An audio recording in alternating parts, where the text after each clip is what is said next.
안녕하세요. 비실의 장미입니다. 오늘의 사연 지금 시작합니다. 저는 결혼에 크게 대인 적이 있는 30대 여자입니다. 전 결혼을 실패하고 부모님을 비롯한 주변 사람들에게 결혼은 하지 않겠다고 선언을 했었습니다. 그러니 다른 사람을 만나봐라. 평생 혼자는 외롭다. 뭐 그런 말은 하지 말아달라고 했었지요. 그렇게 비혼으로 살게 된 지 5년째이네요. 부모님께서는 저희 결혼이 한 달도 채 되지 않아 끝이 났고 혼인신고도 하지 않았으니 이혼이 아니라 파혼일 뿐이라며 제게 계속 새로운 인연을 만나라고 하셨습니다.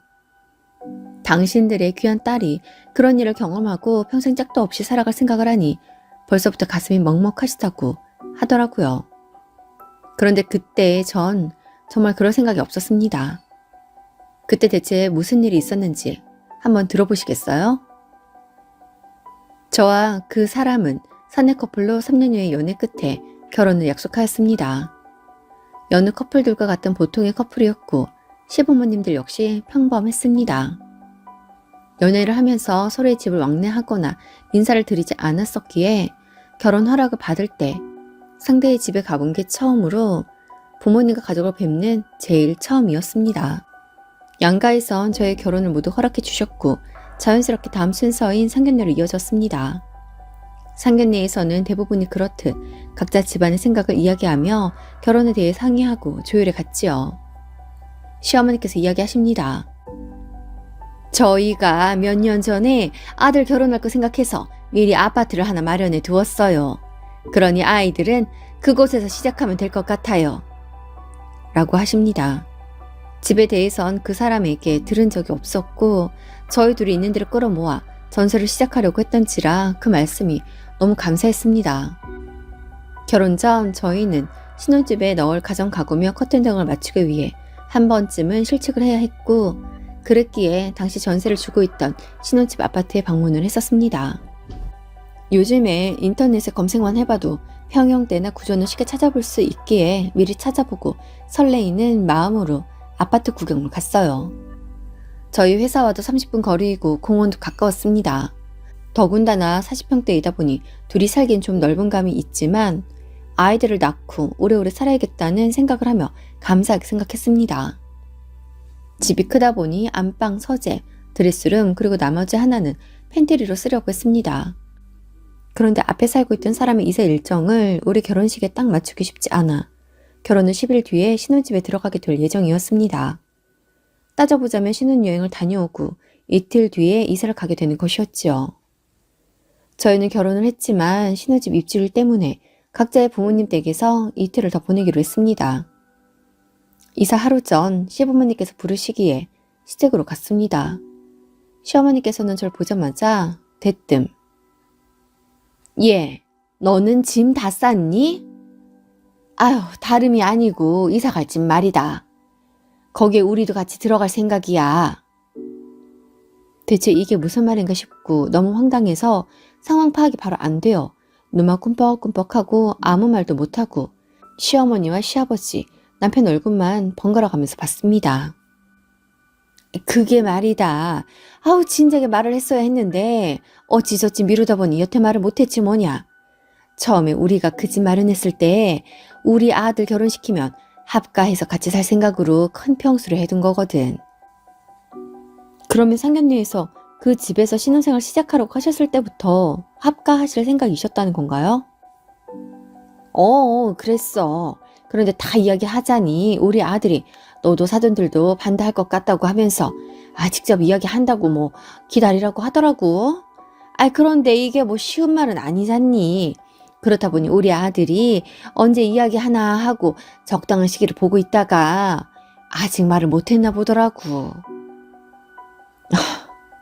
당장 내일이 이사인데 저 지금 너무 당황스러워요.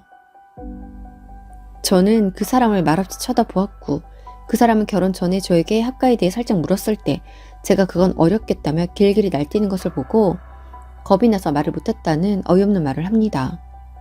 그러자 어머니께서 어머, 길길이 날뛰었다고? 예, 그게 뭐 날뛸 일이니? 이제 네가 우리 아들이랑 결혼도 했겠다. 우리가 네 남편 부모면 네 부모이기도 한 거야. 네가 우리를 봐와서 알겠지만 우리 그렇게 별난 시부모도 아닌데 그게 길길이 날뛸 일은 아니잖니. 솔직히 좀 많이 서운하고 언짢구나. 어머니, 그러면 저희가 결혼을 했으니 저희 부모님도 이 사람의 부모님이기도 한 건데 이 사람은 저희 부모님이랑 편하게 살 수 있대요? 어머님의 논리라면 그래야 하는 거 아닌가요? 전 이 문제가 그렇게 쉽게 말씀하실 일은 아니라고 생각해요. 너는 며느리고 우리 아들은 사위가 되는 건데 어떻게 그 입장이 같겠니? 전 같다고 생각해요. 같이 살아야만 한다고 하신다면 전 이 사람이랑 저희 부모님 댁에서 먼저 합가를 해서 이 사람에게 합가의 장단점을 먼저 알게 해주고 싶어요. 어머, 너 지금 뭐라고 하는 거니? 전혀 합의되지 않은 이 상황을 제가 당연하게 받아들이라는 이 분위기가 이해가 안 되어서요. 그냥 제가 수긍하고 받아들여야만 하는 건가요? 그러면 어쩌니? 지금 이 집도 내일 세입자가 들어오기로 되어 있어. 우리는 어차피 나갈 수밖에 없다고. 아들, 엄마가 진작에 쟤 불러서 이야기한다니까 직접 이야기한다고 해놓고 여태 말을 안 해서 이 사단을 내고 마니? 이게 뭐야? 같이 살기 싫은 티 팍팍 내는 며느리 앞에서 내가 집도 해주고 다 해주었는데 꼭 얹혀 사는 것 같잖아. 내가 꼭 너희 집에 들어가서 살게 해달라는 것 같아서 기분 나빠. 이 상황이 대체 뭐니? 어머님은 잔뜩 언짢으셔서는 그 사람에게까지 한 소리를 하고야 마셨습니다. 그리고는 갑자기 제 손을 잡으면서 세아가, 우리는 이제 가족이야. 이게 뭐 그리 얼굴 붉힐 일이니? 우리 5 식구 오손도손 살면 얼마나 좋아. 난 상상만 해도 행복하다. 그리고 나중에 너희 아이 태어나봐. 진짜 애 보는 게 얼마나 힘든지 상상 그 이상이거든? 그런데 이렇게 다 같이 살면 애도 돌아가면서 봐주고 얼마나 좋니? 넌 회사 다니고 싶으면 계속 다녀도 돼. 육아도 살림도 다 내가 해줄 테니 그런 걱정은 마. 라고 하십니다.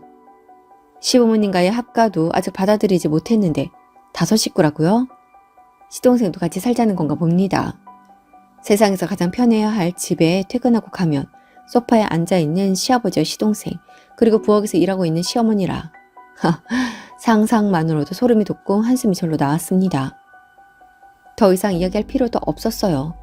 그렇게 지금은 머리가 복잡해 무슨 말을 해야 할지 모르겠다고 하고 시댁을 박차고 나왔습니다. 그렇게 전 친정으로 갔고 부모님께 모든 이야기를 말씀드렸어요. 당연히 저희 부모님도 저와 마찬가지로 황당해 하시며 이게 무슨 경우냐며 당장 그 사람을 데리고 오라고 하십니다. 이내 저희 집에 온 그 사람은 고개를 푹 숙이고 들어와서는 아무 말도 하지 못하더군요. 차라리 이러고 저러고 뻔뻔하게 말이라도 하던가. 진짜 이런 사람을 내가 믿으며 살아야 하나 싶었습니다. 그 사람은 저희 부모님에게 연신 죄송하다는 말만 늘어놓습니다. 다른 말도 없이 그냥 죄송하다고만 계속 하더라고요. 정말 신뢰라곤 1도 없고 내가 앞으로 이 사람을 믿고 살아야 하는 건지 의문이 들기 시작했습니다. 당장 어떤 방법이 필요했습니다. 전 절대 합가는 할 수 없었으니까요. 그런데 시댁도 전세로 나간 마당에 어떤 묘안이 있을까요? 저희 부모님과 저희 둘이 이야기가 되기로는 우선 시댁이 당장 이사를 나가야 하는 상황이니 짐을 빼서 신혼집으로 하려던 아파트로 이사를 가기로 하고 저희는 다시 전세로 신혼집을 알아보자고 했습니다. 한 달이 걸리든 석 달이 걸리든 우리만의 신혼집에 들어가게 될 때까진 각자 집에서 떨어져 지내기로 했고요. 그 사람은 알겠다고 하더군요. 그렇게 그날의 난리는 일단락이 나는 듯 했습니다. 그런데 그 사람이 돌아간 지 1시간이 간 넘긴 시간 어머님께서 저희 엄마에게 전화를 하셨습니다. 아니 사돈, 이게 무슨 일입니까? 사돈이 시켰습니까? 집을 다시 구한다니요? 우린 이제 돈 없습니다. 목 좋은 곳에 40평대 아파트를 마련해 줬더니 뭐라고요? 우리랑 같이 살기 싫어서 다른 집을 구한다니요? 아니 어쩐다고 딸자식 교육을 그렇게 시키십니까? 시부모도 부모이니 잘 모시고 살려고 하지는 못할 망정 집을 다시 구하라고요? 아이고 참 기가 막혀서. 이보세요. 저희야말로 서운하네요. 미리 말씀도 없이 이사 하루 이틀 앞두고 대뜸 같이 모시고 살려고 하면 딸 가진 부모 입장에선 당연히 이렇게 말하게 되는 거 아닐까요? 저희가 아무리 말린들 내 딸이 그냥 같이 살겠다면 또 모르죠. 어쩌겠어요? 속상하지만 그 길을 가겠다는데 말이에요. 그런데 싫다잖아요. 그런데도 제가 그냥 들어가서 같이 살려고 하는 게 맞는 건가요? 애들 전세는 저희가 보태줘도 됩니다. 우리가 뭐 돈 없어서 집 못해주는 것도 아니고 전세 구해줄 정도의 현금은 있어요. 생각을 해보세요. 우리가 결혼하던 그 시대에도 분가의 가정을 이룬 사람들이 더 많았습니다. 요즘 시대가 어떤 시대인데 애들을 끼고 살겠다는 건지 이해가 안 되네요. 이 문제는 저희가 전세집 구해주는 걸로 일단락 낼 테니 더 말씀은 마세요. 솔직히 맘 같아선 더 할 말이 많지만 좋은 일 치르고 언성 높이고 싶지 않습니다. 라고 하셨습니다. 그러자 어머니께서 아니 왜 사돈이 그런 결정을 내리십니까? 아니요. 안 됩니다. 전 같이 살 거예요. 그리고 제 오랜 수건이었고 꿈이었습니다. 전 우리 아들 결혼하면 아들 며느리랑 같이 살기 위해서 그 집을 마련한 거예요. 뭐 나중에 저희들 돈 모아서 집 사서 나간다고 하면 할 말 없지만 전 아이들이 저희들 능력으로 분가하기 전까진 살림도 좀 가르칠 겸 끼고 살아야겠습니다. 이제 며느리도 우리 집 사람이 됐으니 우리 집 분위기도 익혀야 하고 제가 옆에서 끼고 가르칠 게 얼마나 많은데요. 요즘 애들 어떻습니까? 둘이 살라고 하면 맨날 배달 음식이나 시켜 먹고 빨래도 빨래방 가서 대충 돌려오고 집도 엉망일 거고 아휴 안 봐도 비디오입니다. 옛날부터 왜 다들 며느리가 시댁에 들어가서 살았겠습니까? 다 그 집 가풍 익히고 시어머니한테 음식 배우고 그러라고 그랬던 거잖아요. 그렇게 진정한 어른이 되는 겁니다. 아 그래요. 분가는 안 되겠다 뭐 이 말씀이신 거죠? 이제야 알아들으셨나 보네요. 네, 안 됩니다. 그러면 김서방 저희 집으로 보내세요. 우리 아들을요? 왜요? 또 잡으시려고요? 아니요. 귀한 사유를 왜 잡습니까?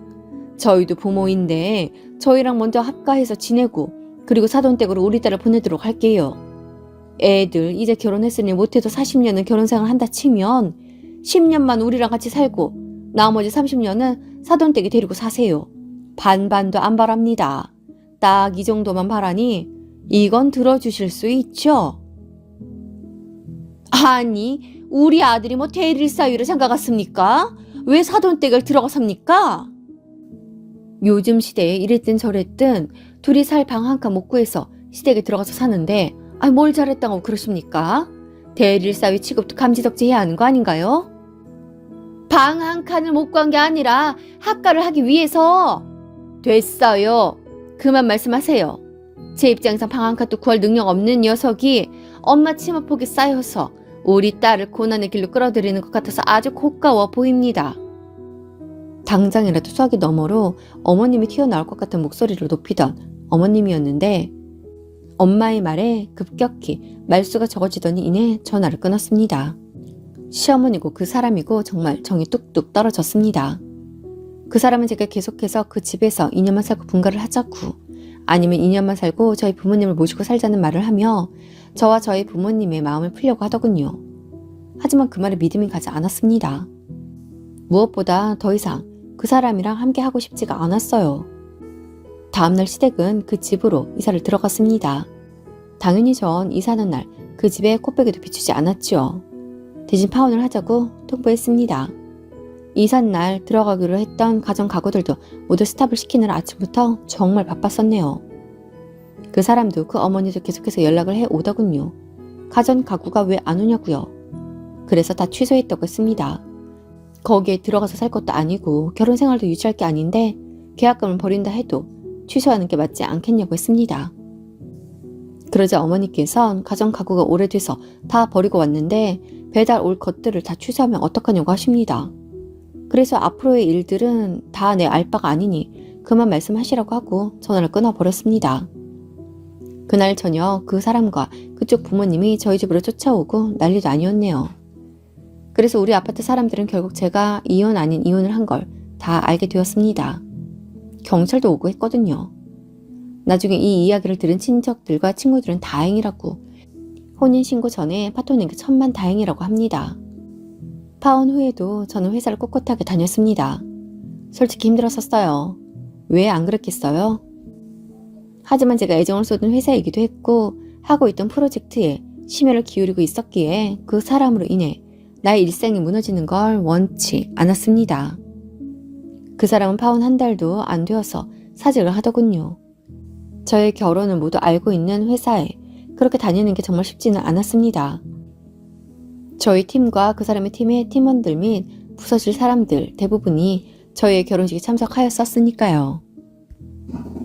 이후 저는 프로젝트를 성공적으로 마치고 쉬고 있습니다. 이직을 할까도 생각했지만 그때의 제게 필요한 건 휴식이었어요. 내 마음을 살피고 지금까지의 나를 돌아볼 시간이 필요하더라고요. 그리고 저로 인해서 상처받으셨을 저희 부모님도 살펴드려야 했습니다. 그렇게 전 1년간의 진한 휴식을 취하고 이직을 했습니다. 그리고 다시 활기차게 직장 생활을 하고 있지요. 그 일이 벌써 5년 전입니다. 아직 전 결혼 생각도 없습니다. 그런데 지금 만나고 있는 남자친구가 제게 결혼 이야기를 꺼내어 조금 고민이 되는 날들입니다. 결혼이라는 거 살짝이긴 하지만 경험해본 입장에서 아직 확신은 없습니다. 하지만 사람 일 어떻게 될지 모르니 무조건 한쪽으로만 바라보기보다는 조금 더 천천히 그리고 한 발 물러나서 바라보며 앞으로의 내 삶을 설계해 보려고 합니다. 오늘도 함께 해주셔서 감사합니다. 여러분 행복하세요.